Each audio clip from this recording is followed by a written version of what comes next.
Hello everyone, welcome back. This is your Jagendra Kumar and in this video we are talking about the shielding effect and the effective nuclear charge यानी ENC जो आपके लिए NEET के लिए बहुत important topic है। दूसरा, the shielding effect is also known as a screening effect. इसी को ही shielding इफेक्ट को क्या बोलते हैं? स्क्रीनिंग इफेक्ट बोलते हैं।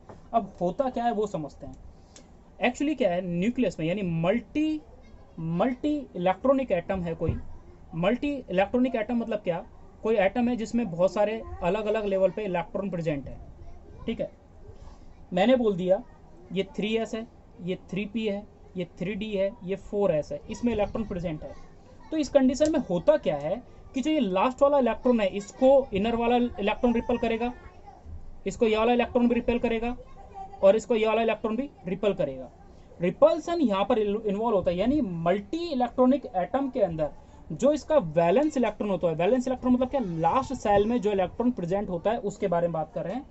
जो वैलेंस इलेक्ट्रॉन होता है it is repelled by the inner electron. This is called shielding effect. यानी इनर इलेक्ट्रॉन के द्वारा जो वैलेंस इलेक्ट्रॉन होता है यानी लास्ट में जो इलेक्ट्रॉन होता है उसको रिमूव किया जाता है। This is called shielding effect. यानी यहां पर क्या होता है? रिपल्सन, इसको लिया जाता है ऐसे। ठीक है, अब इसको रिप्रेजेंट किया जाता है एक फॉर्मूले से, दैट जे जेड यानी atomic number is equal to होता है, यानी जेड क्या बोले इसको मैंने बोल दिया effective nuclear charge. Effective nuclear charge is equal to होता है जेड माइनस यानी एटॉमिक नंबर माइनस रिपल्सन यानी shielding effect. This is your shielding effect. This is your shielding constant बोलेंगे इसको, या स्लेटर कांस्टेंट बोलेंगे। शील्डिंग कांस्टेंट या Slater constant. तो एक फॉर्मूला ये यूज करेंगे मैं आगे जस्ट क्या होता है। दूसरा, हम ये बात करते हैं, अभी जस्ट आपने बात करा कि क्या मतलब, अभी इसको थोड़ा दोबारा डिटेल कर लेंगे। अभी जस्ट आपने बात करी किसके बारे में? शील्डिंग इफेक्ट के बारे में। तो शील्डिंग इफेक्ट क्या होता है पहले तो वो चीज आप लिख लें। शील्डिंग इफेक्ट बोलते हैं कि जितने भी कौन से मल्टी इलेक्ट्रॉनिक एटम होते हैं in valence shell, atom valence shell, valence electron is shielded by, shielded मतलब रिपेल करना। शील्डेड का मतलब क्या है? रिपेल करना। ये शील्डेड इफेक्ट है, इसका मतलब क्या होता है? रिपेल करना। इस चीज को याद रखना है आपको, क्योंकि क्योंकि आपको जब एटम की रेडियस पढ़ोगे, आप आयोनाइजेशन पढ़ोगे, वहां पे इफेक्टिव न्यूक्लियर चार्ज का बहुत बड़ा रोल होता है और शील्डिंग इफेक्ट वहां पे भी इन्वॉल्व होता है, क्योंकि एक्चुअली इसको डिफाइन करने के लिए इसको डिफाइन करना पड़ता है। पहली चीज तो ये है। तो शील्डिंग इफेक्ट क्या होता है? मल्टी इलेक्ट्रॉनिक एटम है जो वैलेंस इलेक्ट्रॉन इज शील्डेड यानी रिपेल, जिसको रिपेल किया जाता है by inner electron, by inner electrons which is known as shielding effect. उसी को क्या बोला जाता है? शील्डिंग इफेक्ट बोला जाता है। दूसरा, इसको शील्डिंग इफेक्ट बोल दिया तो फिर भाई इफेक्टिव न्यूक्लियर चार्ज किसे बोला जाएगा? देखो, आपको पता है कि जितने भी वैलेंस इलेक्ट्रॉन होते हैं, है ना, उन पर इफेक्टिव न्यूक्लियर चार्ज की वजह से अगर मान लो इलेक्ट्रॉन को बाहर रिपेल करेगा तो किसी भी एटम के ऊपर एक प्रॉपर वैलेंस इलेक्ट्रॉन जो है वो प्रॉपर शो नहीं होंगे। अगर प्रॉपर शो नहीं होंगे तो उसके ऊपर जो न्यूक्लियर चार्ज है वो प्रॉपर नहीं आ पाएगा। और प्रॉपर किसकी वजह से नहीं आ पाएगा? क्योंकि shielding of the inner electron, inner electron को शील्ड यानी प्रोटेक्शन किया गया, इनर इलेक्ट्रॉन को शील्डिंग यानी प्रोटेक्शन दी गई या रिपेल किया गया बाहर के इलेक्ट्रॉन को, तो जिससे जो एक्चुअल यानी नेट चार्ज होता है वो फेल्ड हो जाता है किसी भी वैलेंस इलेक्ट्रॉन को, वैलेंस इलेक्ट्रॉन के ऊपर, और उसी को क्या कहा जाता है? इफेक्टिव न्यूक्लियर चार्ज कहा जाता है। यानी क्या? इसके बारे में एक सिंपल लाइन लिखें इफेक्टिव न्यूक्लियर चार्ज के बारे में। वो लाइन क्या है? अब हम बात करते हैं इफेक्टिव न्यूक्लियर चार्ज के बारे में। इफेक्टिव न्यूक्लियर चार्ज का मतलब क्या है? देखो, सबसे इंपॉर्टेंट चीज यहां पर यह है, आपको पता है कि जो सबसे इनर इलेक्ट्रॉन है वो अपने आप को शील्ड करने के चक्कर में बाहर वाले इलेक्ट्रॉन क्या करते हैं? रिपेल करते हैं। ठीक है भाई, बाहर वाले इलेक्ट्रॉन को जब रिपेल करेंगे तो किसी भी वैलेंस सेल में एक टोटल न्यूक्लियर चार्ज कभी भी अपीयर नहीं होगा। फिर तो टोटल न्यूक्लियर चार्ज तो फील ही नहीं करेगा कभी भी। क्यों? क्योंकि वो उनको फील करेगा जो उसके पास है, बाहर वाले को तो वैसे ही रिपेल कर रहे हैं। इसलिए इसके लिए कहा जाता है कि इफेक्टिव न्यूक्लियर चार्ज में जो वैलेंस इलेक्ट्रॉन होते हैं, कौन से वैलेंस इलेक्ट्रॉन जो होते हैं, valence electron not feel total nuclear charge, total nuclear charge को फील नहीं करते। कौन? Valence electron. वैलेंस इलेक्ट्रॉन नहीं करेंगे क्योंकि इनर इलेक्ट्रॉन जो है वो बाहर वालों को क्या कर रहे हैं? रिपेल कर रहे हैं, जिसकी वजह से ड्यू टू क्यों? ड्यू टू शील्डिंग ऑफ, क्या? Shielding of inner electron. Inner electron की यहाँ पर क्या हो रही है? शील्डिंग हो रही है, सुरक्षा प्रोवाइड की जा रही है, यानी रिपेल किया जा रहा है inner electron. Hence actual charge यानी net charge field by valence electron is known as effective nuclear charge. उसी को क्या बुलाता है? इफेक्टिव न्यूक्लियर चार्ज बुलाते हैं। यानी क्या? इफेक्टिव न्यूक्लियर चार्ज वो चार्ज है जब लास्ट वाले इलेक्ट्रॉन को अंदर वाले इलेक्ट्रॉन जो है वो रिपेल करते हैं, तो जिसकी वजह से जो वैलेंस इलेक्ट्रॉन है वो कभी भी टोटल न्यूक्लियर चार्ज को फील नहीं करेंगे। उनको लगेगा नहीं कि उनके पास टोटल न्यूक्लियर चार्ज क्या है।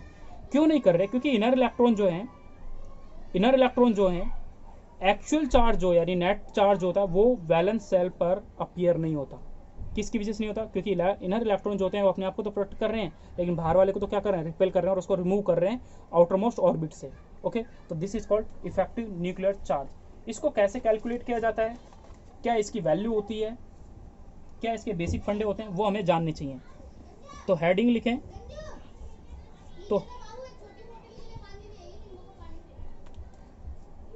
तो इसको करते कैसे हैं? सबसे पहले लिखा sigma, this is called shielding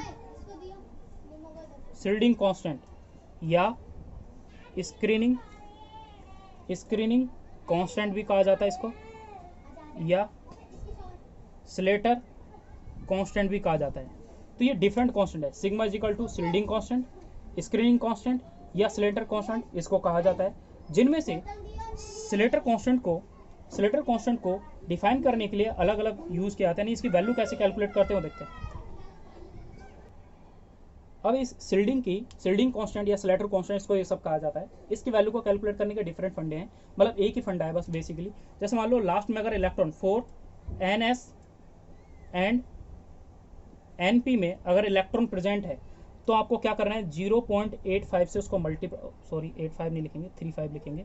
35 से उसको क्या करना है? मल्टीप्लाई करना है 4 ईच इलेक्ट्रॉन, यानी सब इलेक्ट्रॉन को ऐड करें और उसको 0.35 से मल्टीप्लाई कर दें अगर इलेक्ट्रॉन इन दो में प्रेजेंट है। 4 अगर इलेक्ट्रॉन n-1 सेल के अंदर प्रेजेंट है, यानी डी के अंदर प्रेजेंट है, तो हम बात कर रहे हैं तो उसको क्या करेंगे? यानी उससे एक जस्ट अंदर वाले पेनल्टी सेल की बात करें तो 0.85 से उसको मल्टीप्लाई करेंगे। Okay, same 4 each electron. और अगर आपसे पूछ ले यानी रिमेनिंग जितने भी इलेक्ट्रॉन होते हैं, लोअर सेल में प्रेजेंट होते हैं, उनको 1 से मल्टीप्लाई करते हैं। 4 ईच इलेक्ट्रॉन, इसको मल्टीप्लाई करेंगे। इसको करने के लिए एक लाइन और लिख लें आप, क्योंकि वो अलग है। किसके लिए? If valence shell is first shell, valence shell अगर फर्स्ट सेल है यानी हीलियम के लिए जैसे है ना, तो उसमें क्या करेगा? Then Slater constant is the 0.30। ये याद रखें, ठीक है। ये 3 कंडीशन है। कैसे इसको क्वेश्चन को सोल्व करेंगे वो देख लेते हैं। जैसे अगर मैंने आपसे पूछा what is the effective nuclear charge किसी भी क्वेश्चन के लिए, तो इफेक्टिव न्यूक्लियर चार्ज को कैलकुलेट करने के लिए एक फॉर्मूला यूज किया था जो आपने स्टार्टिंग में लिखा। वो फॉर्मूला आपने जस्ट ये लिखा था कि effective Z effective is equal to लिखा था आपने atomic number minus Slater constant. This is the effective nuclear charge calculate करना, ठीक है। कैसे कैलकुलेट करते हैं? मैंने एक एलिमेंट दे दिया हीलियम, हाइड्रोजन लिख दिया मैंने, हाइड्रोजन 1 एटम है, इसको पता है आपको 1s1। तो इसके लिए मैं इफेक्टिव न्यूक्लियर चार्ज निकालना चाहूंगा तो क्या निकलेगा? नहीं निकलेगा। क्यों? क्योंकि आपने पहले क्या लिखा था? ये एक मल्टी इलेक्ट्रॉनिक कॉन्फ़िगरेशन के लिए शील्डिंग इफेक्ट फाइंड आउट किया जाता है। तो इसके लिए एक लाइन लिख लें बस इंपॉर्टेंट करके कि mono electronic it is monoelectronic, so not applicable effective nuclear charge. इसका इफेक्टिव न्यूक्लियर चार्ज आप कैलकुलेट नहीं कर सकते क्योंकि ये क्या है? मोनो इलेक्ट्रॉनिक है। यानी निकालेंगे भी तो देखिए Z effective is equal to क्या होता है? जेड -1 यानी इसका इफेक्टिव न्यूक्लियर सॉरी ये जीरो हो जाएगा, 1 माइनस जीरो, एटॉमिक नंबर तो 1 होता है, ये 0 हो जाएगा, तो इसकी वैल्यू क्या आ जाएगी, 1 आ जाएगी। ठीक है, लिथियम के अगर मैं हीलियम के लिए निकालना चाहूँ, एक और एलिमेंट लें, हीलियम, हीलियम 2 एटॉमिक नंबर होता है, 1s 1 प्लस 1, ये लास्ट इलेक्ट्रॉन है, इसको तो आपने रिमूव कर दिया, ये तो लास्ट इलेक्ट्रॉन है, ये तो रिमूव हो गया, बचे कितने इलेक्ट्रॉन, ये 1 बचा। ठीक है, 1 बचा, तो इसको आप कैसे करेंगे, यानी Z effective is equal to क्या आ जाएगा, जेड इफेक्टिव वैल्यू आ जाएगी, जेड कितनी ऐसी इसकी वैल्यू 2 होती है, माइनस का, इसके अंदर कितने इलेक्ट्रॉन बचे, 1 इलेक्ट्रॉन बचा। उस 1 को आपने स्टार्टिंग में जो फॉर्मूला लिखे थे कि अगर एस में, यानी एस के अंदर अगर इलेक्ट्रॉन आता है तो उसको किससे मल्टीप्लाई करते थे, 0.35 से, तो इसके अंदर कितने इलेक्ट्रॉन है, 1 इलेक्ट्रॉन बचा, क्योंकि एक तो बाहर गया, तो 0.35 से इसको मल्टीप्लाई करेंगे, इसकी वैल्यू 0.35, तो यहाँ पर आपके पास वैल्यू आती है 1 पॉइंट, मैंने इसको एन एवरेज राउंड ऑफ करके चलो ये लिख लेते हैं, 1.65 आ जाएगी इसकी वैल्यू। ठीक है, दूसरा मैंने हीलियम लिया लिथियम ले लिया इसकी इलेक्ट्रॉनिक कॉन्फ़िगरेशन 1s2 2s1, इसका लास्ट वाला इलेक्ट्रॉन तो निकल गया, इसको तो काउंट करेंगे नहीं, तो पहले ये निकाल लेते हैं। ये निकालने का क्या तरीका है, स्लेटर कांस्टेंट या शिल्डिंग कांस्टेंट निकालने का तरीका क्या है कि जितने भी एस के अंदर इलेक्ट्रॉन आते हैं उनको पहले अगर एस और पी के अंदर आते हैं तो उन सबको को ऐड करेंगे और 0.35 से मल्टीप्लाई कर देंगे, तो 2 इलेक्ट्रॉन के ये तो निकल गया, तो 2 को मल्टीप्लाई करेंगे 0.35 से, तो ये वाला हो जाएगी 0.70, ये आ जाएगी। मुझे जेड इफेक्टिव निकालना है, तो जेड इफेक्टिव आ जाएगा एटॉमिक नंबर 3 माइनस का 0.70, वैल्यू कैलकुलेट करेंगे तो वैल्यू जाएगी 2.3, ये वैल्यू आ गई। ठीक है, आपने यहाँ पर सिग्मा निकाल लिया इसका, ये वाला, और सॉरी ये वैल्यू निकाल ली। इसी टाइप से आप बेरिलियम का निकालें, है ना, तो बेरिलियम का जब भी आप एलिमेंट्स का निकालेंगे तो बेरियम का क्या आ जाएगा, इससे कुछ वैल्यू कम आएगी, है ना। अब बोरोन का सीक्वेंसली में कुछ एलिमेंट्स का एक साथ में ले लेता हूँ, उससे आपको याद हो जाएगा। अब कुछ का सीक्वेंसली कर लेते हैं, जैसे मैंने लिखा आपके लिए बोरोन लिखा, बोरोन का 5 होता है, अब 5 के लिए इसके इलेक्ट्रॉनिक 1s2 2s2 2p1। ठीक है, ये हो जाएगा। जब 2p1 हो जाएगा तो सबसे सिंपल चीज़ यहाँ पर क्या हो गया, लास्ट इलेक्ट्रॉन तो इसका रिमूव हो गया, ये इलेक्ट्रॉन तो रिमूव हो गया, मुझे ये वैल्यू निकालनी है।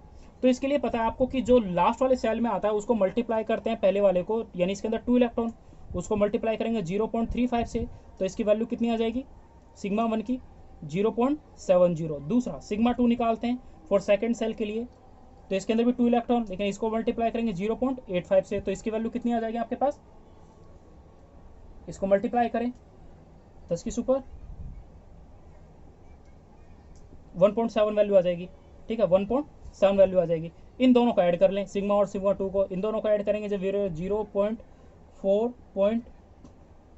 0.4.2 ये वैल्यू इसके पास आ जाती है आपके पास। तो आपको पता है इसके अंदर जेड इफेक्टिव निकालने का फॉर्मूला हो जाता है atomic number 5, atomic number 5 minus का 2.40, तो आपके पास वैल्यू आती है कितनी, इस पूरे को घटाएं 2.60, ये वैल्यू आ गई। उसी टाइप से जो आप C6 का निकालेंगे तो इसकी भी सेम है, यही कॉन्फिगर 1s2 2s2 2p2, जब पूरी वैल्यू को कैलकुलेट करेंगे तो इसके अंदर एक इलेक्ट्रॉन बचा तो एक को भी मल्टीप्लाई करेंगे, यहाँ पर बस 3 से मल्टीप्लाई कर दो, क्योंकि अब इसके अंदर इसका एक इलेक्ट्रॉन तो निकल गया, बचे यहाँ पर अब 3 इलेक्ट्रॉन, तो 3 से जब इसको मल्टीप्लाई करेंगे तो इसकी एक वैल्यू आ जाएगी, 3 से जब आप इसको मल्टीप्लाई करेंगे तो इसकी वैल्यू आ जाएगी। ठीक है, ये वैल्यू आ जाएगी। जब ये वैल्यू आ गई तो अब इन दोनों को ऐड कर दें, दूसरे वाले में तो 2 ही है, इन दोनों को जब ऐड करेंगे तो इसकी वैल्यू क्या आ जाएगी 7.2, इसको 6 में से घटा दें, 6 माइनस 2.75, तो आपके पास वैल्यू आ जाएगी 3.25, यानी जेड इफेक्टिव। तो एक चीज़ देखो, बोरोन, कार्बन, इसके जस्ट बाद नाइट्रोजन, तो नाइट्रोजन का मैं लिखता हूँ, जैसे नाइट्रोजन का जो इफेक्टिव होता है वो 3.9 होता है, मान लो अप्रॉक्स लिख दिया, है ना, नाइट्रोजन हो गया। फ्लोरीन जो हो गया, मैंने फ्लोरीन का लिख दिया, तो फ्लोरीन का होता है 5.20। नियोन का मैं लिखूंगा तो नियोन का होता है 5.85। तो इस चीज़ से आपने क्या चीज़ समझी, इस चीज़ से हमने ये समझी कि जब आप लेफ्ट से राइट जाते हैं तो इफेक्टिव न्यूक्लियर चार्ज क्या होता जा रहा है, बढ़ता जा रहा है। इफेक्टिव न्यूक्लियर चार्ज क्या होता जा रहा है, बढ़ता जा रहा है। तो लेफ्ट टू राइट जाने पर इफेक्टिव न्यूक्लियर चार्ज इंक्रीज करता है, ये चीज़ आपको ध्यान रखनी है। ठीक है, इस टाइप से इस चीज को लिखा जाता है। तो इफेक्टिव न्यूक्लियर चार्ज जो होता है इसके बारे में जो इंपॉर्टेंट लाइन है वो आप लिख लें और वो आपसे हमेशा पूछी जाएगी। जैसे क्या लिखने का कुछ तरीका ऐसे है, कैसे इसको लिखना है वो देखें। आपको ऐसा लिखा आ जाए इन पीरियड, पीरियड के अंदर यानी लेफ्ट टू राइट जा रहे हैं, ठीक है। तो मैंने लिखा lithium, beryllium, boron, carbon, nitrogen, oxygen, fluorine, ये लिख दिए। तो इनमें होता क्या है, इसकी जो है वैल्यू 1.30, 1.95, इसकी क्या बोलते हैं इफेक्टिव न्यूक्लियर चार्ज जो है, ये सारी वैल्यू है हर एक एलिमेंट्स की। आपने देखा है इधर से इधर जितनी भी एलिमेंट्स की आप देख रहे हो, तो वो वैल्यू इधर से इधर जाने पर क्या होती है, इंक्रीज करती है, ठीक है। आपने जस्ट अभी लिखा है बोरोन की जो वैल्यू है, बेरिलियम की जो वैल्यू है, तो बोरोन की लिखें, बोरोन की क्या वैल्यू आई, ठीक है। तो बोरोन की अगर आप लिखना चाहें तो बोरोन की अभी जस्ट आपने कैलकुलेट करते हो कितनी आई थी, 2.6 आई थी। कार्बन की अगर आप कैलकुलेट करते हो 3.25 आई थी। नाइट्रोजन की अगर आप कैलकुलेट करते हो तो उसकी वैल्यू आती है कितनी, 3.9 आती है अप्रोक्सीमेट। ऑक्सीजन की अगर आप कैलकुलेट करते हैं तो आती है 5. ऑक्सीजन की अभी नहीं लिखा।